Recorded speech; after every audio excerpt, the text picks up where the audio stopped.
Hello, yes. Welcome to Angular 8 tutorial, and we are at section 18 today and going to discuss custom attribute with input decorator. So I would suggest please go through my previous tutorial which is on custom attribute directive with event handler of session 17 because this is something that continues to video tutorial. So this is something you can consider as prerequisite to this tutorial. Okay, so let's start with.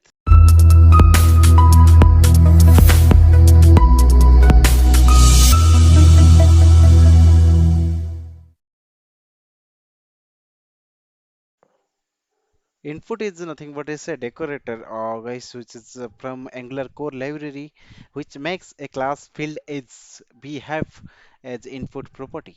Okay, so you can just consider any variable we're gonna to discuss or just see right now.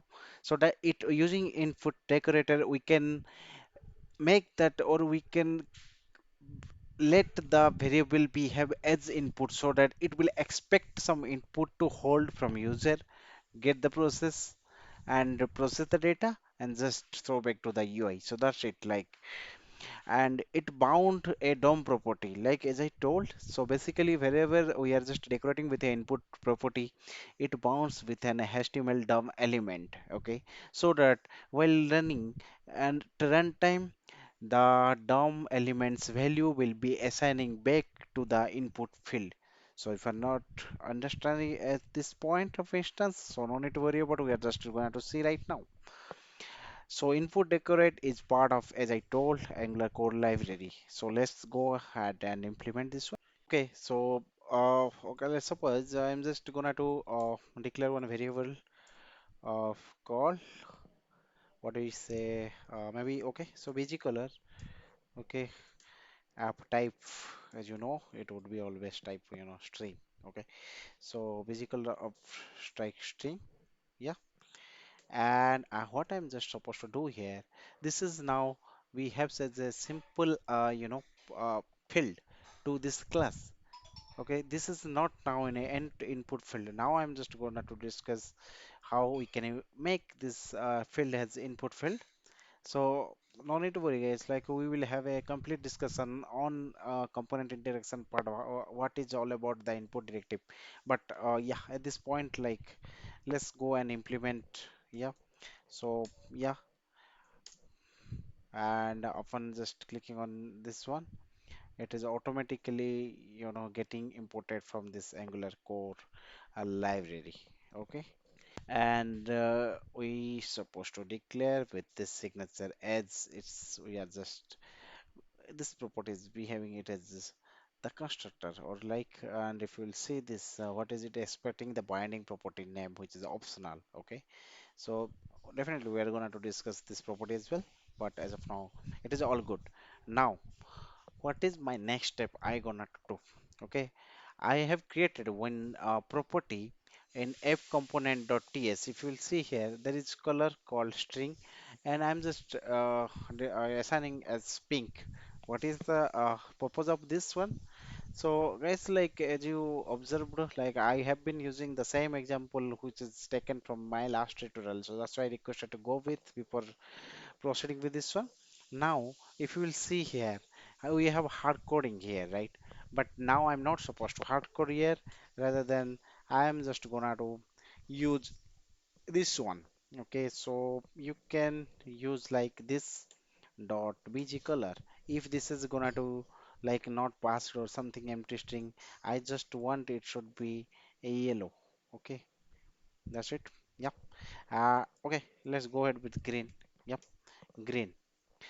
And whenever the mouse leaves or the mouse leave event occurs, I just want okay a no effect, and it will come to the previous state where it is originally exist.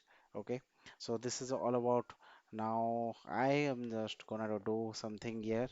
App highlight element highlighter is nothing but it is your custom directive, right? Please go through my previous tutorial if you're watching it directly. Okay, now I will lesson how. Okay, so I'm gonna to do here something.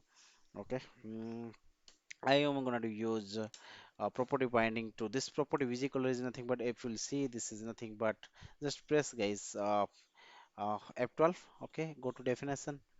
Okay, sorry, there is no definition found, but if you'll see, it is coming from here. Okay, actually, yeah. So now I am gonna to assign something. Uh, Sorry. Uh, yeah. I am gonna to assign with this color. Okay, I don't want to pass as hardcode. I want to pass which is already in color string. Okay, that's it. If you want, you can customize it. You can dynamically pass something into this so that it will get assigned to here. So we can do anything, right? So now let's run and see the effect. So what I have done here before moving it, and I am not doing here. Okay, I'm doing here only. So I just want to do something. Okay, so let me run first and we'll discuss side by side. Yeah. Yeah. So what I've done here, guys, you will see, I'm just introducing one property called input field of, okay, and I am assigning something to this input field. As I told, whatever the value it will come here in a while running mode, it is gonna to behave as a dump property, and the value means this value is going to be placed with VG color. Okay, and where does it comes from? Where it comes from color. Okay, that is pink is gonna to go as a background now, and if you'll see, and here I'm just take effect, and what it does, it is simply try to set all these things and nothing else, guys, right? Okay, so it started building, and we should be good to go with. Yep. Yeah, so let's now launch to the browser and just see what is the output now. Okay, as you know, guys, like we are running with port number 4200. Okay, so now if you'll see, this text is coming, the first one is coming from div, and the second one is coming from, the paragraph, as you can see here. Okay, now you see the effect. Just whenever I'm just hovering on the mouse, the background with bold font comes as pink. Okay, and here, what is the effect? Why it is green? Let's analyze it.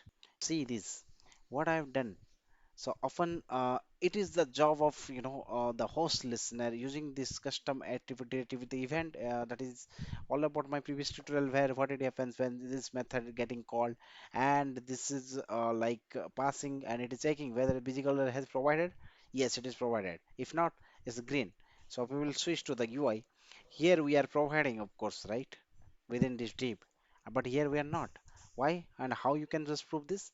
Here we are providing like this. Let's suppose I just want to have the same thing over here, just do like this, same thing, okay, and just save it so that it will retranspile, and if you'll see the effect again, it will be behave as same rather than green, because the condition we have written like, if we are not passing anything, it is behave as green. So that's it, guys, nothing else, right? So I'm just undo it just for this, see, nothing else. So this is all about like how input actually works. And if we'll see, this is the syntax. There should be some variable name called highlight VG. So as you can see, the first part is called decorator, the second part is called component field. And by decorating with at input decorator, it behaves as input field. Okay. So this is what we have just discussed using input, how we can do modify element highlighter data TSS below. The first thing we have been introducing one physical property, and then thing just calling like this physical else green. So no need to worry about, I am giving all the text and example in my text version of this tutorial, and you can find, I will give you the URL at the end of the slide. Okay, so now after the component is, I'm just creating the property, guys, and sorry. Yep, and if we'll see, this is step 3. Okay, and step 3 here, uh, modify the UI as below. So the UI is nothing but this much of UI we have just done, right? We are just redecorating the HTML with busy color. Okay, now we are going to discuss one more thing. Okay, before that, you just keep in mind, before using input directory, you should be importing from the Angular core library we have seen now. And now I'm gonna to use using input with alias. Okay, so let's see with example. So I'm just want to modify a little bit what I'm supposed to do here. Yeah, so instead of using this busy color, right, what I'm supposed to do, busy color is fine, okay, but I want to use an alias name, and you can use any alias name, guys. Like there is no restriction at all, but it would be go with the same as selected, so that you can avoid the confusions. Why to go for multiple names, right? If you can identify a particular element, with a limited name or limited identifier, right? So that's it. I am gonna to use the same as the selector. Why? What is the purpose of having like this? Simply you need to go to the HTML. No need to, introduce one more section rather than what I'm supposed to do here. Simple, use this selector as your input field as two, so that it is now gonna to behave two thing. One thing is like it is introducing as relative as well as passing the data to that bg color where we have introduced it here. Now if we'll to the go to the browser and let's see on action, it should be expected, okay, that it will produce the background color as bold font. So the same step I have given the alias name we are giving like this, and we are just modifying the HTML like this. Okay, now let's see the how the output is gonna do render. Okay, so it auto refreshed, but upon saving, if you want, you can refresh one more time. It is the same behavior we are giving, like we are getting like same. Okay, and now if we switch to the code part, you can see same thing I'm doing, right? I'm just using the ls name instead introducing the bg color, and what is the purpose of having ls name? So that if you will go like this, no need to do what we have done earlier, right? Like no need to introduce one more field, right? For bg color again just assign back. Why to do like this, right? So this portion of code is not at all required. So that's my intention to go like this so that it will work as expected. Okay. So thank you guys. This is all about the how we can bind a data using input with help of custom directive. So you based on your project requirement, you can go for anything. So thank you for watching this video tutorial. You can find my blog skm.net edu.blogspot.com for all text version of my all tutorials. And to get the text version of this particular session 18, you can just follow this URL. And I would request kindly do subscribe to my channel. Just click on the watermark right lower corner, else you can go below. There is a subscribe button. Press click on, and then click on the bell icon so that you will get notified whenever there is a post from my end. I will be coming up with my next tutorial, which is all about the structural derivative, guys. Now we have been discussing so far is the attribute derivative. Now we are going to discuss the structure derivative. One more built-in derivative Angular has provided. So till then, keep smiling, keep sharing your knowledge with others, and keep learning because learning never has an end. Thank you.